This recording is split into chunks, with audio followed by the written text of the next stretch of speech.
It all started when we moved into the old Victorian house. I had never been a believer in haunted places or ghostly apparitions, but that changed the moment I stepped inside. The air felt thick, as though time had settled in this house, clinging to the walls and everything within them. It wasn't long before I began to sense something strange. I was alone in the house that day, and packing boxes in the attic. The space was dark and cluttered with old furniture, and dusty antiques that seemed like they hadn't been touched in years. That's when I saw it. Perched on a small wooden chair in the far corner of the attic was an old porcelain doll. She was dressed in a faded white gown, her face pale and cracked, with wide blue eyes that seemed to watch me no matter where I stood. Her hair was a mess of tangled curls, and her hands rested delicately in her lap, as though she had been waiting for someone, or something. I shuddered, convincing myself it was just an old doll. Nothing more. But as I turned away, I could have sworn I heard a faint giggle. I froze. My heart pounded as I strained to hear anything else, but the attic was silent, save for the creaking of the old house settling. I tried to shake it off, thinking it was just my imagination playing tricks on me, and continued unpacking. But that night, I had a dream. I was back in the attic, but everything was darker, the air colder. The doll sat in the same chair, only this time her eyes were glowing. I tried to move, but my feet were rooted to the ground. Then slowly, the doll stood up. I woke up drenched in sweat, my heart racing. The image of the doll burned into my mind. I wanted to believe it was just a nightmare, but the next morning, something was different. The attic door, which I had closed before bed, was wide open. I was certain I had locked it. I went back upstairs to check, and there she was. The doll was still in the same spot, but this time her head was tilted ever so slightly to the side, as though she was looking at me. My skin prickled. I wanted to throw the doll away, but something stopped me, something about the way her eyes seemed to plead with me. That's when the noises started. Late at night, I would hear soft footsteps above me, as though someone was pacing in the attic. Sometimes there would be faint whispers, too soft to make out, but enough to wake me in the middle of the night. My husband James thought I was being paranoid, but he wasn't the one who spent hours alone in the house, hearing those strange sounds. One evening, I decided to confront the doll. I stood in front of her, feeling a mix of fear and defiance. "Who are you?" I whispered, my voice trembling. The attic was silent. I half expected something to happen, but nothing did. Relieved, I turned to leave, then the door slammed shut behind me. I spun around, heart pounding. The doll hadn't moved, but the air felt thick with an oppressive energy. I rushed to the door, yanking it open, and fled downstairs. I didn't go back up there for days after that, but the footsteps never stopped. Every night they seemed to get louder, closer. One night, James finally heard them. He shot me a look that was a mix of confusion and fear. Without a word, we both crept upstairs, armed with a flashlight. The attic was still, the air freezing cold. The doll sat in her chair, her wide eyes staring blankly ahead. But there was something else, something behind her, a box. James pulled it out from under a pile of old sheets and opened it. Inside were old letters, faded photographs, and a small journal. The letters were addressed to someone named Lillian, and the photos showed a young girl holding the same porcelain doll. But the journal, that was the key. It belonged to a woman named Margaret, who lived in the house with her daughter Lillian in the early 1900s. Lillian had died tragically at a young age, and Margaret had been consumed with grief. The journal detailed Margaret's descent into madness as she became convinced that Lillian's spirit had entered the doll. She wrote about hearing Lillian's voice through the doll, feeling her presence, and eventually doing unspeakable things to keep her daughter close. My blood ran cold as I read the final entry. Margaret had performed some kind of ritual, binding Lillian's spirit to the doll forever, but the ritual had gone wrong. The last line in the journal read, "I hear her at night. She walks the attic. She's angry." Suddenly, a loud thud echoed from behind us. We spun around, and there she was. The doll had fallen off the chair, lying face down on the floor. But that wasn't what made my blood freeze. The door to the attic, which we had left open, was now slowly creaking shut, as though someone invisible was pushing it. James rushed to grab the doll, but as soon as he touched it, the lights flickered. The temperature in the room plummeted, and we both felt it, the oppressive weight of something watching us, something angry. We didn't sleep that night. I couldn't stop thinking about the journal, about Lillian and her mother's desperation. But more than that, I couldn't stop hearing the footsteps. They were louder than ever, pacing the attic, never stopping. The next morning, we decided we couldn't stay in the house anymore. As we packed up to leave, I couldn't help but feel the doll's eyes on me, following me as I moved from room to room. We took it back to the attic, where it belonged, but as I placed it on the chair, I heard that soft, eerie giggle again. I froze, but James pulled me away. We left that day. The house is still standing, but I'll never forget the feeling that someone didn't want us there. I've heard that the new owners moved in a few months ago. I wonder if they've found her yet, the doll in the attic.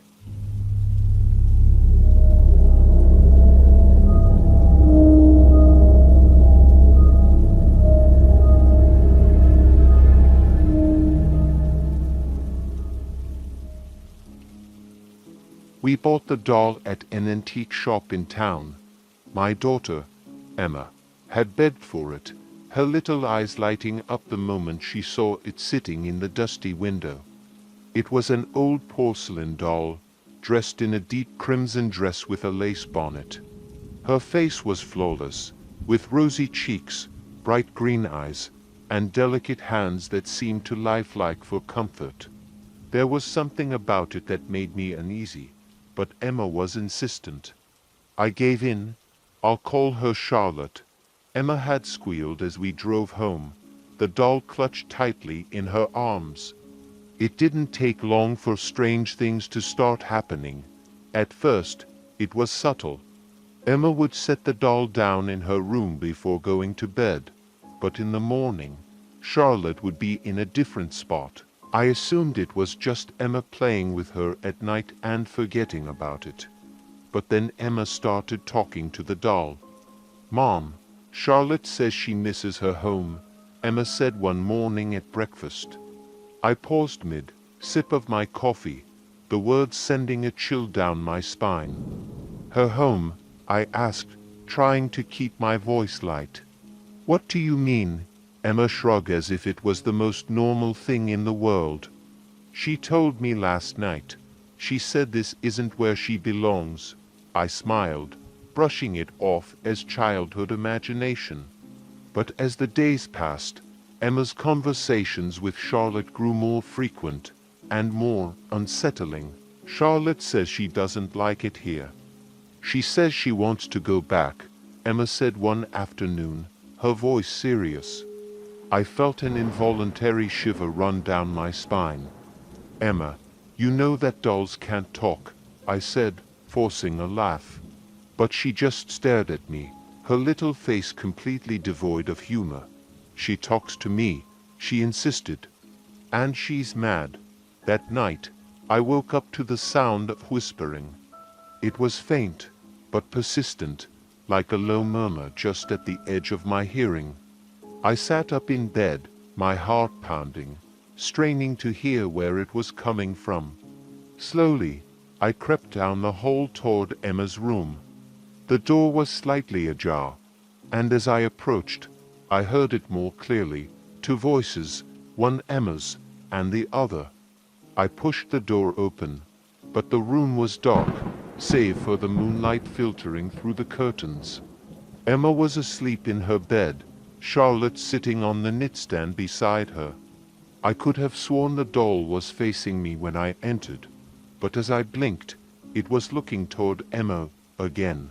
Just my imagination, I muttered under my breath, pulling the door closed and retreating to my room. But sleep didn't come easily after that. The next morning, things escalated.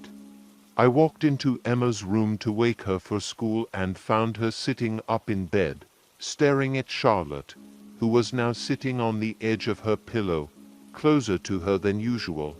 "She was walking last night," Emma said, her voice low. "She walks when you're not looking." My skin prickled with unease. "Emma, that's not funny. She's mad at you, Mom. She doesn't like it here. She says we need to leave."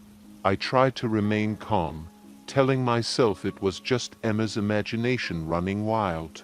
But that night, I locked Charlotte in the closet. Emma protested, but I was firm. "Charlotte needs to stay here tonight," I said, trying to keep my voice steady. Emma was upset, but she finally agreed. I barely slept that night, constantly listening for any sounds from Emma's room. Around 3 a.m., I heard it again, the faint sound of whispering, followed by a soft knock. At first, I thought it was coming from my door, but then I realized it was coming from Emma's room. I jumped out of bed, my heart pounding in my chest, and rushed down the hall. Emma's door was wide open. She was sitting up in bed, staring at her closet. The door was cracked open, and there, sitting on the floor, was Charlotte. Her green eyes glinted in the dim light, and her head was tilted slightly, as if she were listening. "She's out," Emma whispered. "She's angry." I rushed to the closet and grabbed the doll, my hands trembling. Without a second thought, I threw her back inside and slammed the door shut, wedging a chair under the knob for good measure. But I couldn't shake the feeling that those green eyes were still watching me from the darkness. The next morning, I had enough. I told Emma that Charlotte was going back to the shop, but Emma protested, tears streaming down her face. "You can't take her away." She cried. "She be mad. She make you pay." Ignoring her pleas, I grabbed the doll and stormed out of the house, determined to get rid of it once and for all. As I drove toward the antique shop, I felt an overwhelming sense of dread wash over me, but I pushed it aside, determined to be rid of this cursed thing. The owner of the shop seemed surprised when I walked in, holding the doll at arm's length. "I want to return this," I said, slamming Charlotte down on the counter. The owner looked at the doll, his face paling as he recognized it. "Where did you get this?" he asked, his voice barely above a whisper. "From your shop," I said. "A few weeks ago." He shook his head slowly. "That doll, it shouldn't have been sold. I thought we got rid of her years ago." "What do you mean?" I asked, my skin crawling. The owner took a deep breath and began to tell me the story. The doll had originally belonged to a little girl named Charlotte in the late 1800s. After Charlotte's tragic death, her mother, consumed with grief, commissioned a doll maker to create a replica of her daughter. But something went wrong. The mother claimed that Charlotte's spirit had entered the doll, and strange things began to happen. People in the household reported hearing footsteps, whispers in the night, and the doll moving on its own. Eventually, the family left the doll in the care of the antique shop, hoping to be rid of it forever. "But she always finds her way back," the owner said, his voice shaking. You can't just get rid of her. I didn't wait to hear any more. I turned and left the shop, leaving Charlotte behind. But as I drove home, I couldn't shake the feeling that I wasn't alone in the car. The air felt thick and heavy, and every shadow seemed to move just out of the corner of my eye. When I got home, Emma was waiting for me. She looked up at me, her eyes wide with fear. "She's mad, Mom," she whispered. "She's coming back." That night, I woke up to the sound of footsteps outside my bedroom door. My heart pounded as I sat up in bed, listening. The footsteps were soft but unmistakable. Slowly, I got out of bed and crept toward the door, praying I was imagining things. As I opened the door, I froze. There, standing in the hallway, was Charlotte. Her green eyes gleamed in the darkness, and her tiny porcelain hands were outstretched, as if reaching for me. I screamed, slamming the door shut and pushing a dresser in front of it. The footsteps continued, pacing back and forth outside my room, until finally they stopped. The next morning, Charlotte was gone. But I knew she wasn't far, and I knew she wasn't finished.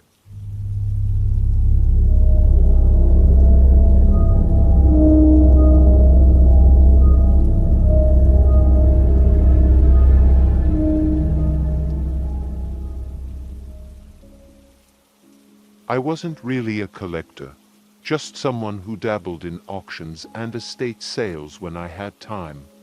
Most of the things I bought were small items, nothing too flashy, a painting here, an antique clock there. But when I saw the doll, something pulled me toward it. It was part of a larger estate auction for an old manor that had been abandoned for decades. And there was something eerie about the way the doll sat on the auctioneer's table, its painted eyes wide and vacant. It looked like it had been meticulously crafted, the kind of doll that must have been expensive in its day. Its face was porcelain, smooth except for a faint crack running along one cheek, giving it an almost lifelike fragility. The hair was a dark, glossy brown, braided and tied with a ribbon that had long since faded to a dirty white.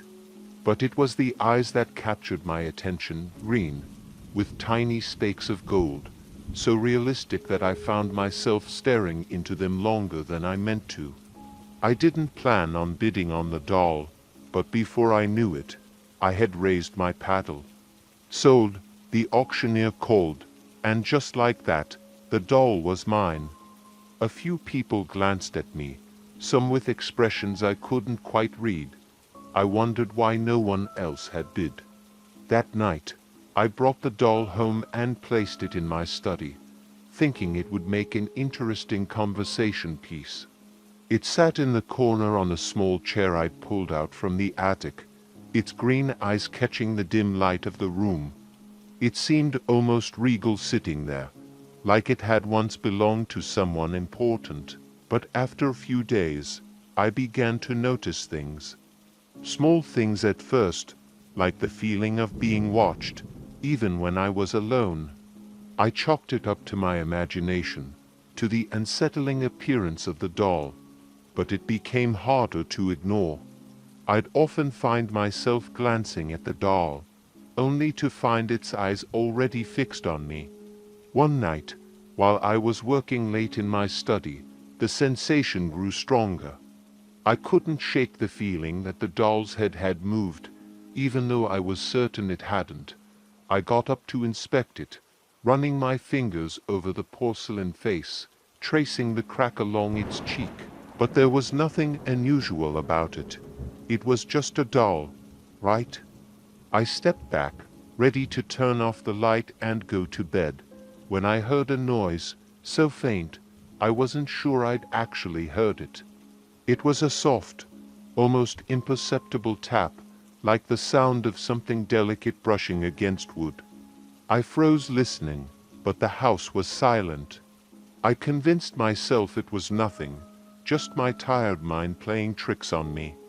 That was until I found the doll in a different position the next morning. I had left it sitting upright in the chair, but now it was slumped over, as if it had fallen. The odd thing was that nothing else in the room was disturbed. If the doll had simply tipped over, wouldn't the chair have been knocked out of place as well? I didn't have an answer, but I straightened it back up, brushing the dust off its lace dress.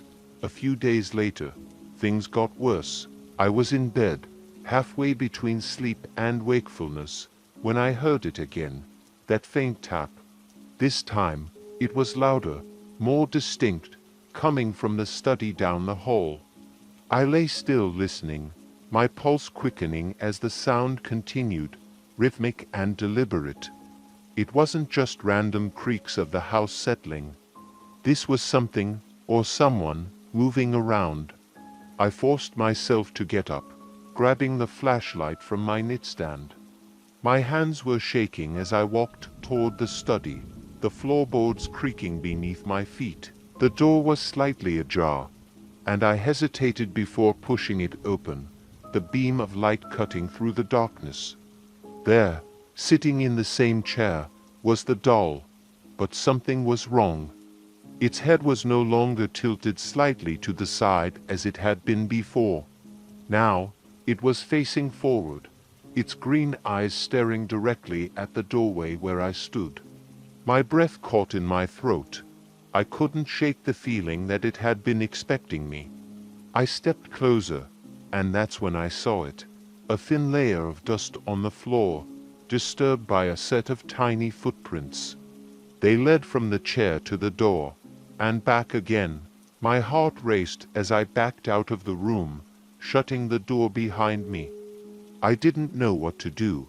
It was just a doll, right? But no matter how many times I tried to convince myself, I couldn't deny the fear that had settled deep in my gut. That night, I barely slept. Every time I closed my eyes, I saw the doll's face, its cracked porcelain cheek, those vivid green eyes, and that eerie, lifelike stare. I couldn't stay in the house alone anymore. The next day, I called my friend Marcus, who lived nearby. I didn't tell him the full story. I didn't want him to think I was crazy, but I asked if he could come over for a few days. Marcus arrived that evening, bringing with him a six-pack and a skeptical attitude. "You're really freaked out by a doll," he laughed, though his smile faltered when I didn't laugh with him. We sat in the living room, drinking and talking, but my mind was elsewhere. I kept glancing toward the hallway that led to the study, half expecting to see the doll standing there, watching us.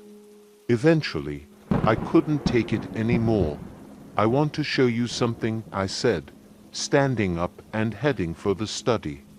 Marcus followed me, still chuckling under his breath, but when I opened the door to the study, his laughter died.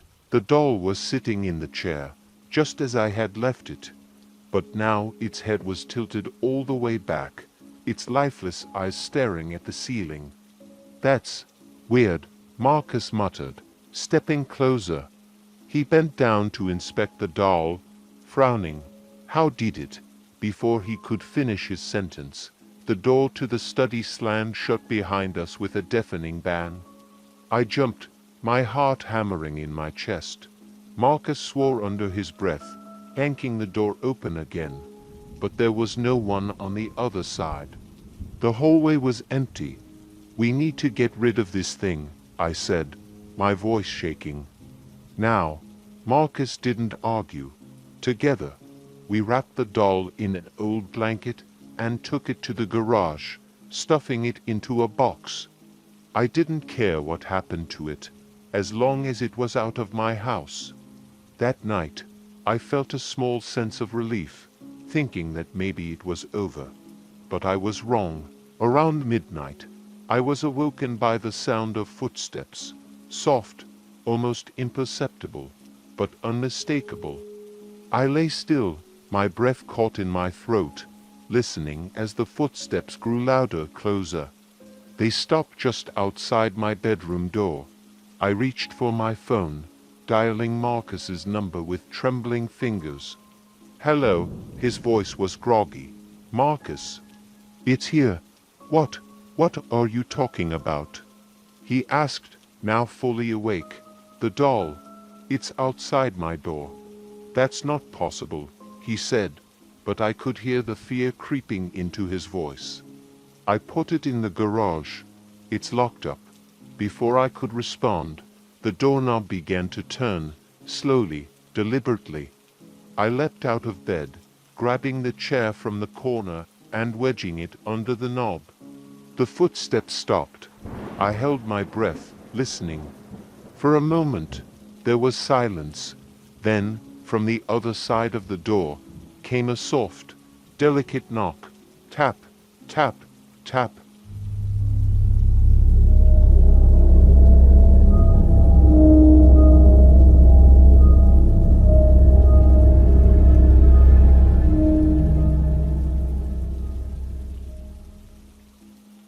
I never considered myself the superstitious type, but after what happened in my uncle's old house, I'm not so sure anymore.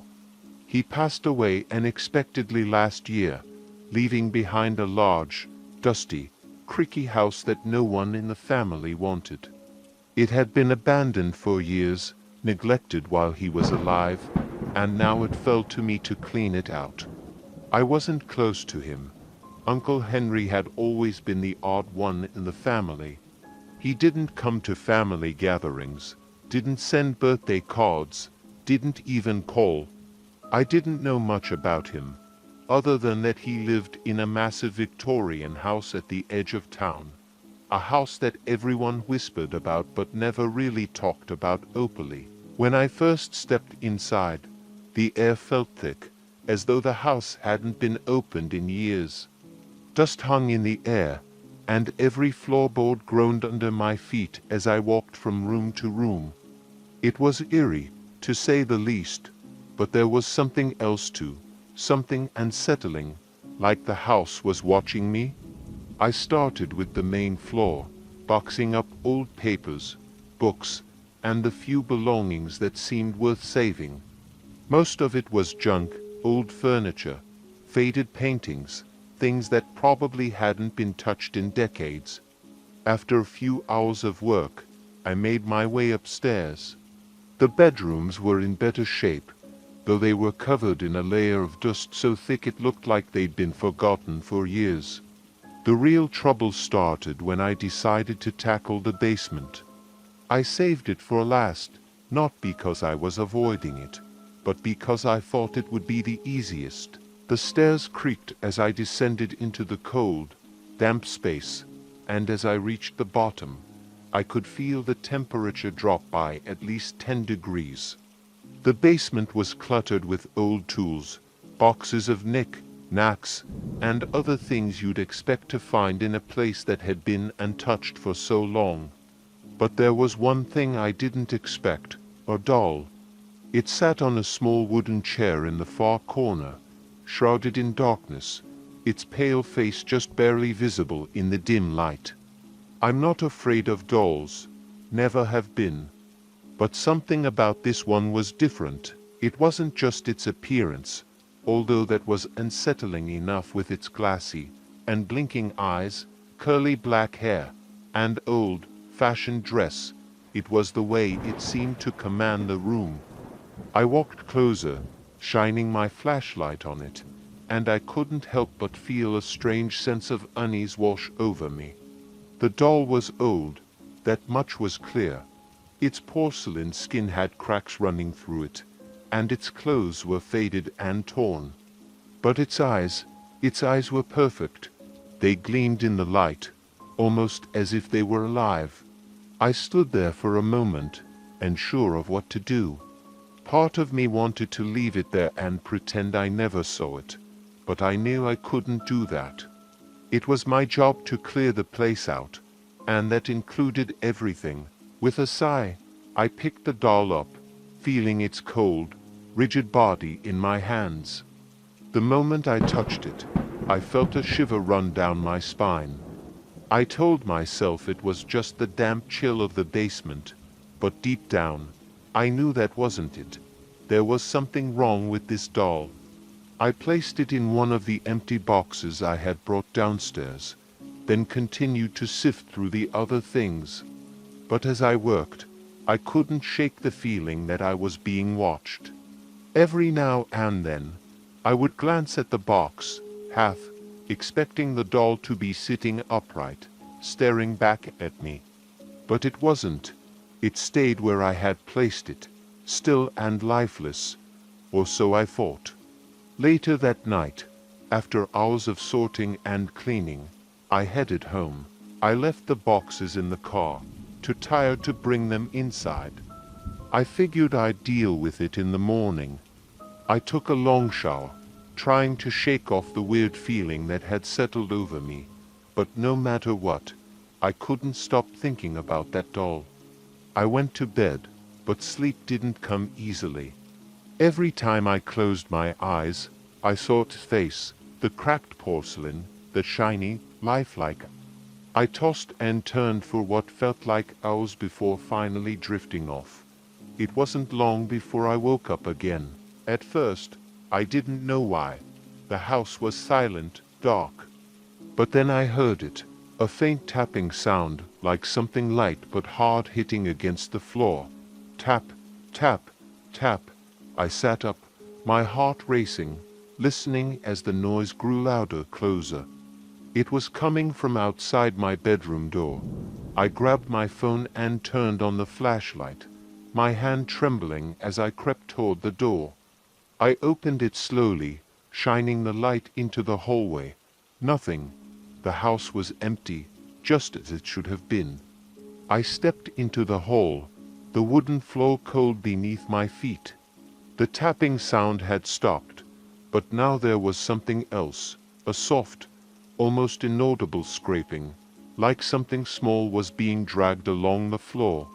It was coming from the living room.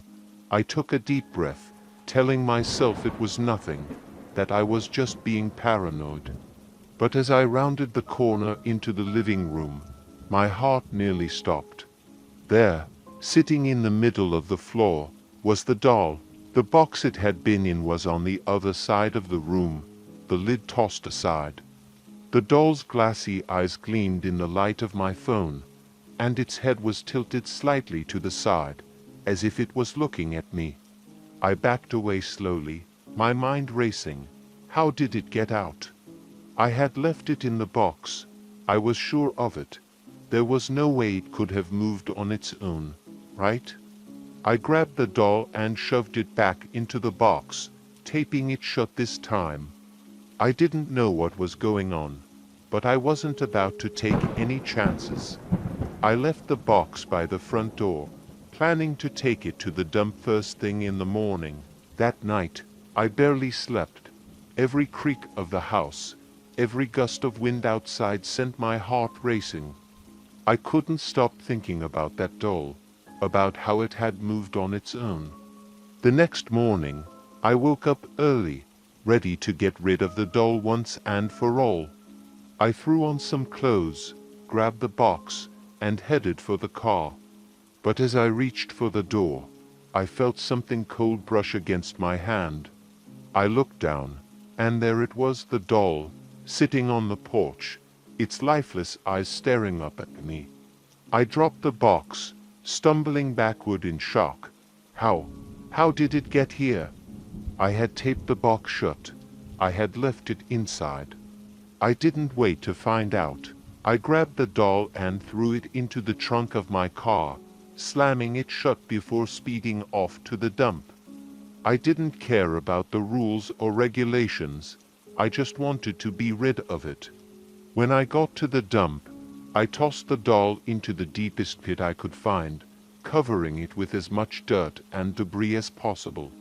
I stood there for a moment, staring at the pile, waiting for something, anything, to happen. But nothing did. It was just a doll, right? I drove home, feeling a weight lift off my shoulders. The house was still and quiet when I walked inside, and for the first time in days, I felt like I could finally breathe. That night, I slept soundly, free from the strange sounds and unsettling presence of the doll. But when I woke up the next morning, I found something that made my blood run cold. Sitting on my dresser, perfectly positioned in front of the mirror, was the doll. Its head was tilted slightly to the side, its eyes gleaming in the morning light. I never saw the doll move. I never heard it make a sound. But every night, it found its way back into the house. No matter what I did, whether I buried it, burned it, threw it into the river, it always returned. And now, as I sit here, writing this, the doll is watching me.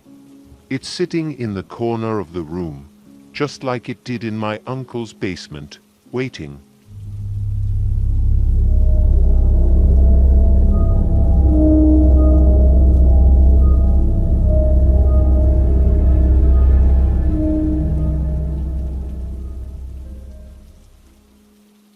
I've lived in the same small town my entire life. It's one of those places where everybody knows each other, and nothing ever seems to change. That's why when an estate sale was announced at the old Thatcher house, everyone in town buzzed with excitement. The Thatchers had been a prominent family generations ago, but after Margaret Thatcher's passing, the house had sat empty for years. The house had always creeped me out a bit. It was the largest in town, towering over the other homes, with its overgrown garden and peeling paint. But curiosity got the better of me, and I found myself driving there early one Saturday morning. The sale was more of a spectacle than I expected. Dozens of people had gathered to rummage through the Thatcher family's old possessions, picking through dusty furniture, tarnished silverware, and stacks of faded books. I wandered through the rooms, looking at the relics of a time long past, until I found myself in one of the back bedrooms. That's when I saw it. Sitting on a small, antique chair in the corner was a doll. Its dress was an elaborate Victorian-style gown, complete with lace and tiny buttons. The doll's porcelain face was cracked, and its glass eyes stared blankly ahead. Its hair, made of what looked like real human strands, was tangled and knotted. I don't know why, but something about the doll drew me in. There was a strange pull to it, a feeling that I couldn't quite shake. I'm not really a doll person, but this one was different. It looked ancient, like it had seen things, been places. I reached out and picked it up, running my fingers along the delicate fabric of its dress. As soon as I touched it, a cold shiver ran down my spine. I nearly dropped it, but something compelled me to hold on. It belonged to Margaret Thatcher, a voice said behind me, causing me to jump. I turned to see an older woman standing in the doorway. She looked familiar, but I couldn't place her. She loved that doll, the woman continued. Kept it with her right up until the end. Oh, I said, glancing back at the doll. It's interesting. You should be careful with that one, she said, her voice lowering. It's said to be cursed. I laughed, but it came out more nervous than I intended. Cursed? That's a little dramatic, don't you think? The woman's expression didn't change. Margaret was never the same after she got that doll. She was a bright, lively child. But once that thing entered her life, everything went downhill. She became reclusive, withdrawn. And then there were the incidents. I asked, feeling an uneasy knot form in my stomach. People around her started having accidents. First, her governess fell down the stairs and broke her neck. Then, her father died in a mysterious fire in his study. One by one, her friends disappeared, until she had no one left. And through it all, she kept that doll by her side. When she died, it was found cradled in her arms. I stared at the doll, feeling a wave of dread wash over me. "That's just a story, right?" The woman smiled, but it didn't reach her eyes. "You'll find out soon enough." I left the estate sale with the doll in my arms. I couldn't explain why I bought it. I didn't believe in curses or haunted objects, but something about the doll felt different.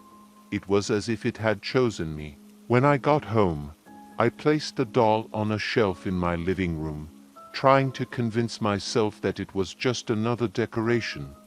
But as the day went on, I couldn't shake the feeling that the doll was watching me. Its lifeless eyes seemed to follow me wherever I went, and every time I walked past it, I felt that same cold shiver I'd felt at the estate sale. That night, I had trouble sleeping. I tossed and turned, my mind racing with thoughts of the doll and the old woman's words. I woke up several times, feeling as though something was in the room with me, watching me. But every time I turned on the light, the room was empty. In the morning, I was exhausted, but I tried to shake it off. I went about my day as usual, but strange things started happening. At first, it was small. Items in my house would be moved. Doors that I knew I'd closed were left open. I told myself it was just my imagination, that I was still groggy from lack of sleep. But then it got worse. I was sitting in the kitchen one afternoon, going through some paperwork, when I heard a noise coming from the living room. It sounded like something heavy had fallen. I rushed into the room, but everything seemed in place. Everything, that is, except for the doll. It was no longer on the shelf. I found it lying on the floor in the middle of the room, its head turned toward the doorway, its blank eyes staring up at me. I hadn't touched it. I knew I hadn't, but somehow it had moved. I picked it up, feeling the cold porcelain under my fingers, and placed it back on the shelf. As I turned to leave, I heard a faint, almost imperceptible whisper. I froze, my heart pounding in my chest. The whispering continued, low and unintelligible, but unmistakable. It was coming from the doll. I backed away, my mind reeling. I had to be imagining it. There was no way the doll could be whispering, but no matter how much I tried to convince myself, I couldn't shake the fear that had settled deep in my gut.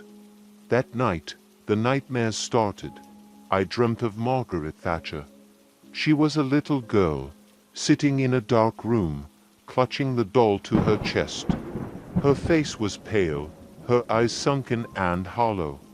She rocked back and forth, whispering to the doll in a language I couldn't understand. As I watched, the doll's eyes began to glow, and a shadowy figure appeared behind Margaret, looming over her. I woke up drenched in sweat, my heart pounding. The clock on my nightstand read 3 a.m., but I couldn't go back to sleep. Every time I closed my eyes, I saw Margaret and the doll, and that shadowy figure lurking in the background. The next few days were a blur. I barely slept, and the strange occurrences in my house only escalated. Objects would disappear, only to reappear in strange places. The whispering grew louder, more insistent, and no matter where I put the doll, it would always find its way back to the middle of the living room floor, its eyes staring up at me. I tried to get rid of it. I threw it in the trash, took it to a thrift store, even buried it in the woods. But every time, it would come back. I'd wake up in the morning, and there it would be, sitting in the middle of the room, waiting for me. I started losing track of time.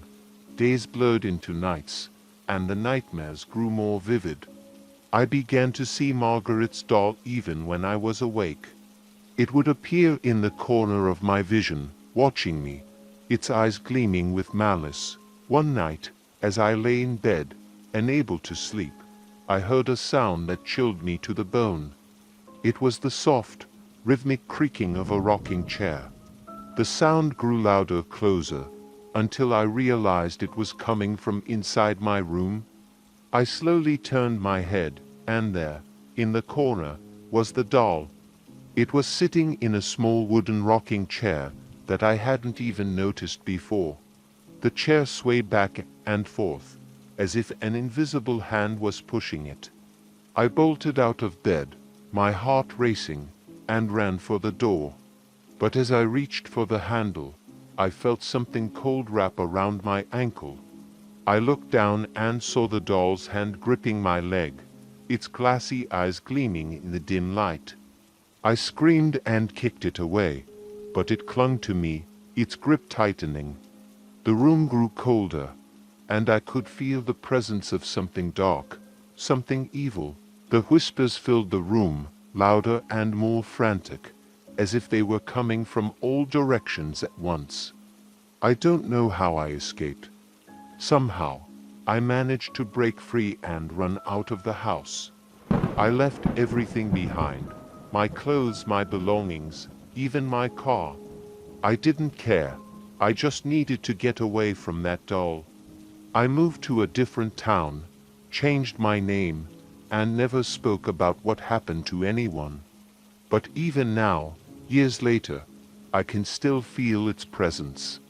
I'll wake up in the middle of the night, and I'll swear I hear the faint creaking of a rocking chair, or the soft whisper of a voice I can't quite make out. I know it's only a matter of time before the doll finds me again.